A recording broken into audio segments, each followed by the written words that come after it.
Halo semuanya, kembali lagi bersama saya Michael. Di video kali ini kita akan bahas update market kripto, khususnya setelah pergerakan yang lumayan signifikan ya untuk market sendiri, di mana Bitcoin saat ini di area kisaran 58.000, sempat turun ke area mungkin 56.000, 57.000, jadi udah di bawah 1 miliar rupiah nih teman-teman.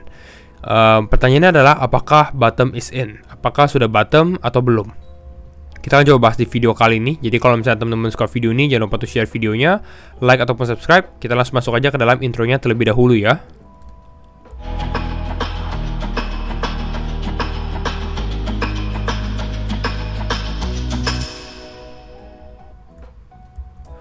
Oke.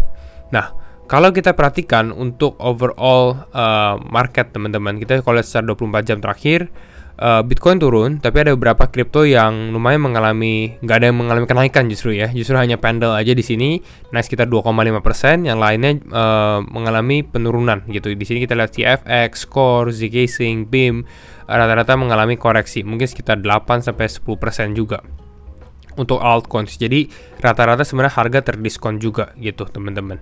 Ya di sini pun secara fear and greed kita di area 44 memang masih fear juga, walaupun nggak di area merah. Tapi sentimen pastinya udah nggak di area grid lagi nih. Ya masih sama seperti yang kita bahas di beberapa video sebelumnya juga, bahwa ya this adalah saatnya untuk akumulasi sebenarnya. Mulai mencicil entry gitu ya, karena bisa dibilang altcoin lagi pada terdiskon. Bahkan Bitcoin-nya pun, atau mungkin kalau teman-teman mau lihat big caps pun ya, kalau kita dari big caps itu yang kripto-kripto besar ya, Ethereum, BNB atau Solana juga terdiskon. Ya Solana sebenarnya relatif masih cukup strong sih, $135 ini. Ya kalau kita dari bubble sendiri, ini secara jam gitu ya, ini udah ada sedikit mengalami kenaikan, tapi kalau kita secara daily merah semua teman-teman ya. Rata-rata overall ini mengalami penurunan. Nah, kalau kita lihat secara liquidation, sendiri, bahwa di sini kita bisa perhatikan sedikit ya, bahwa memang ada long liquidation yang cukup 2 kali berturut-turut gitu ya. Walaupun overall sebenarnya liquidationnya sendiri untuk di hari ini nggak terlalu besar sih ya. Belum spike seperti di bulan April, beberapa bulan lalu ya, di bulan April di sini. Bahkan kalau kita secara liquidation sendiri dalam 12 jam ada sekitar $200 juta yang terkena likuidasi. Jadi nggak terlalu besar ya. Rata-rata justru di area ini teman-teman. Ini kita udah berkali-kali terjadi Juni, 17 Juni gitu ya, lalu terjadi lagi di 24 Juni, lalu terjadi lagi di hari ini tanggal 4 Juli. Jadi terkena beberapa kali, tapi nggak ada yang benar-benar big liquidation gitu. Dan kalau kita perhatikan kenapa terjadinya penurunan seperti ini, slow bleed sebenarnya untuk Bitcoin. Penurunannya pelan-pelan gitu ya, tapi pasti istilahnya ya, pelan namun pasti gitu untuk penurunannya. Masih sama seperti dari beberapa video sebelumnya juga. Yang pertama adalah selling pressure ya. Selling pressure itu terjadi mulai dari German government juga, di mana German government atau pemerintah Jerman gitu ya, mereka menjual sekitar 5.000 Bitcoin per minggunya. Ya, dan ini turun ya, ini teman-teman bisa lihat grafiknya ya, setiap minggu turun sekitar 5.000 gitu ya. Dan kalau misalnya dia turun seperti ini ya, ini dari daan kripto dia bilang at this pace atau dengan kecepatan ini 5.000 per minggu, ini mungkin masih bisa menunggu sekitar 8 minggu lagi nih baru semuanya kejual. Kalau memang pemerintah Jerman ini pengen untuk menjual semua Bitcoinnya mereka. Tapi kita akan lihat gitu ya, mungkin mereka menjual memang melihat harga Bitcoin udah di area all time high yang sebelumnya gitu ya, di tahun 2021 mungkin mereka jual, tapi mungkin mereka masih akan keep beberapa ya. Kalau feeling saya sih sebenarnya mereka akan lebih keep, nggak akan langsung kosongin semua balance-nya gitu ya. Tapi kita akan lihat. Tapi di sini ada yang lumayan menarik gitu ya. Bahkan si Justin Sun sampai turun tangan ya. Justin Sun ini adalah CEO dari Tron gitu ya. Dia bilang seperti ini, I am willing to negotiate. Bahkan dia bilang, oke, nggak apa-apa. Dia mau bernegosiasi dengan pemerintah Jerman ya, karena ini whale nih, dia besar sekali. Net worth-nya udah $1 triliun mungkin ya, atau millions of dollars kemungkinan besar ya. Dia bilang dia mau negosiasi dengan pemerintah Jerman untuk membeli Bitcoin mereka off market ya. Biar apa? Biar minimize the impact. Istilahnya ya biar harga Bitcoin nggak turun drastis lah gitu ya, karena ini turunnya pelan-pelan gitu ya, tapi mengalami penurunan. Dan memang selling pressure ini yang besarnya dari pemerintahan Jerman. Lalu kita bisa lihat juga sebenarnya bukan hanya dari selling pressure, itu kita bisa lihat dari secara liquidation atau mungkin secara price action juga, dimana sebelum dump terjadi, jadi ini masih mungkin di area kisaran area 60 ribuan teman-teman ya, karena ini kan yang sempat saya bahas nih, area 60 ribuan ini menjadi area level key level ya, atau area level kunci kalau misalnya kita mau at least bertahan di struktur ini ya. Nah, jadi teman-teman perhatikan candle yang inilah istilahnya, candle yang ini gitu ya. Jadi ini area key level. Nah, pada saat di area key level, di sini High Block Capital ini salah satu platform untuk menganalisa berapa banyak nih orang yang ngelong atau yang nge-short retail atau institutions dan lain-lainnya. Itu High Block Capital. Dia bilang di sini, retail is quite long on Bitcoin. Jadi retail itu mereka ngelong di Bitcoin karena sebenarnya memang ya secara kalau kita dari technical analysis ya, rata-rata kita bounce di area garis warna kuning ini ya, di square warna kuning ini. Jadi mungkin ya secara kita lihat kalau dari ini ya kemungkinan besar kita akan bounce lagi nih, istilahnya seperti itu. Makanya mereka dan kebanyakan retail membuka posisi long ya. 76% of accounts ya di dalam posisi di Bitcoin adalah net long gitu. Dan yang terjadi mungkin karena pada net long juga ya, kita tahu whale itu kejam, market maker itu kejam gitu ya, mereka mau mencari korban paling banyak ya, dijebolin, makanya turun sampai tadi sempat ke 56.700-an teman-teman, seperti itu ya. Lalu bagaimana? Nanti kita akan analisa lebih lanjut nih. Nah, nextnya selling pressure belum selesai juga. Selain pemerintah Jerman ada Mt. Gox ya, dimana Mt. Gox mereka baru aja activating ya, mereka punya wallets, dompet mereka untuk repayment, dan ini jauh lebih besar teman-teman ya, seperti saya sudah bahas ya. Jerman mungkin sekitar 40.000 Bitcoin, tapi Mt. Gox itu ada 142.000 Bitcoin ya.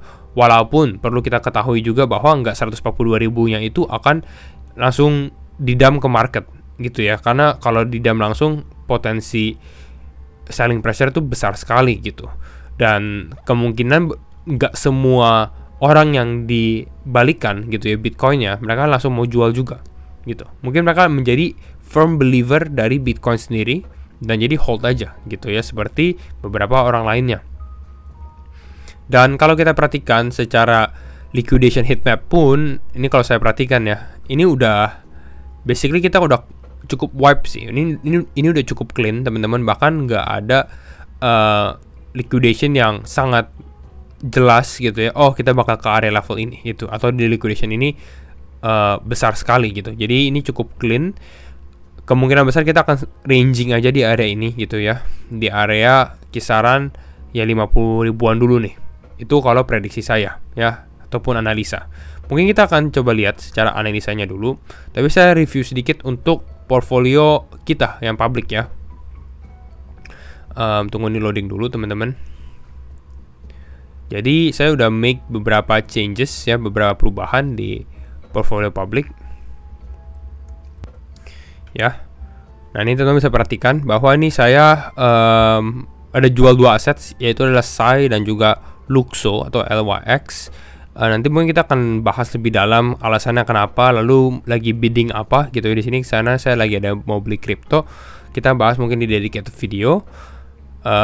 Jadi overall sebenarnya ya ada selling pressure gitu ya, tapi memang kita masih stable coinnya masih besar, jadi istilahnya ini waktunya yang tepat sebenarnya untuk mulai membeli beberapa kripto gitu. So stay tune gitu ya, karena video mungkin coming out this week gitu. Nah, balik ke Bitcoin, coba kita menganalisa Bitcoin. Untuk Bitcoin, karena kita udah breakdown teman-teman, sebenarnya saya pribadi melihat potensi mungkin kita akan ranging aja di area ini. Ya, ranging artinya apa? Artinya mungkin kita akan sideways dulu di area ini. Dan mungkin melihat sebenarnya reaksi market pada saat Ethereum ETF juga akan di open trade. Itu kemungkinan besar tanggal 15 Juli ya. kemungkinan besar tanggal 15 Juli. Jadi mungkin potensi recovery-nya di area kisaran 15 Juli gitu ya, pada saat Ethereum open trade. Jadi sebelum itu kemungkinan besar kita akan ada di area ini. Jadi 60.000 ini technically ini yang sebelumnya menjadi area level support kita ya. Support kita di sini gitu ya. Sekarang akan menjadi area level resistance. Boom, kebalik gitu. Jadi kalau market naik di sini, kemungkinan potensi rejection justru di area kisaran 60.500-an gitu. Jadi support become resistance saat ini ya di area tersebut. Nah, lalu turun ke area berapa? Sebenarnya saya pribadi melihat potensi Bitcoin ya bahkan turun mungkin ke area kisaran di sini ya. Area kisaran 56.000 sampai 51.000. Ini karena saya lihat di sini ada imbalance zone yang cukup besar. Di sini imbalance zone yang cukup besar, di mana di sini kalau teman-teman perhatikan apa sih imbalance ini adalah buying pressure ya, orang beli secara cepat bet gitu ya, tapi nggak ada orang yang menjual gitu. Makanya artinya apa? Artinya ini nggak balance, nggak seimbang gitu, dan biasanya harga itu akan kembali lagi ke area imbalance gitu, seperti yang di atas ini nih, balik lagi ke area ini. Nah ini area besarnya nih sekarang. Mana ya? Nah ini area besarnya sekarang imbalance gitu. Jadi kisaran 52 sampai 56. Ya memang cukup besar sih sebenarnya. Ini kisaran 8%, 10%-an. Saya nggak expect Bitcoin ke 52 juga sebenarnya. Tapi mungkin ke area kisaran 56 itu masih ada potensi gitu. Jadi mungkin possibly bottom ini nggak belum bottom gitu ya. Walaupun kalau kita lihat secara short term, ya ini market istilahnya nge-bounce di area yang sama sih. Ini kalau kita lihat. Ini saya coba ganti warna dulu jadi kelihatan. Jadi kita cari warna cyan. Nah ini kita bisa lihat ya bahwa istilahnya ketemu support di area sama nih, seperti di tanggal 1 Mei. Sebenarnya bisa juga ya. Ini just a thought gitu ya. Kemarin kita bilang oh ini double bottom, tapi bisa juga ini adalah potensi seperti double top di sini tuh.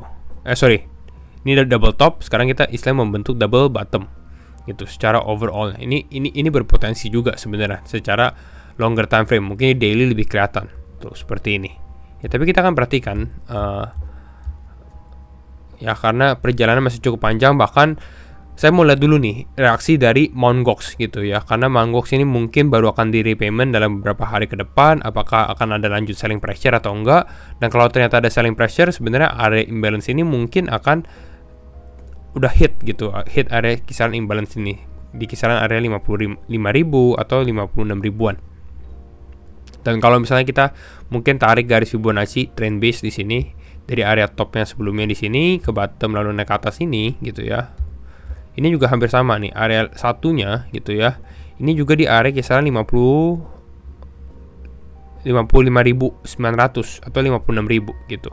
Ya, jadi sebenarnya nggak jauh banget sih, kisaran 2% dari sebelumnya gitu. Ya kalau teman-teman nggak mau timing the market juga, menurut saya memang ya siap-siap aja untuk buy aja gitu ya, karena cukup menarik dan don't miss this chance gitu ya. Mungkin pada saat market naik seperti ini atau di awal tahun gitu ya, kita lihat wah ini market naik terus nggak ada koreksi. Nah ini saatnya dikasih koreksi, kita harus take action juga teman-teman. Tapi pastinya kembali lagi disclaimer on and do your own research juga gitu ya. Jadi overall menurut saya pressure masih ada gitu ya. Jadi kalau kita mau recovery pun kita harus benar-benar melihat strong recovery. Saat ini sellers atau penjual justru yang masih memenangkan market gitu. Bahkan untuk target pun mungkin masih ada di area kisaran bawah dulu gitu. Baru mungkin kita bisa bounce back ke area kisaran 60.000 dan mungkin possibly testing all-time high kembali. Jadi kira-kira itu dulu untuk update market crypto hari ini. Semoga teman-teman suka video ini dan menemukan video ini membantu juga. Dan sekali lagi thank you semua for watching and see you in the next video. Bye bye.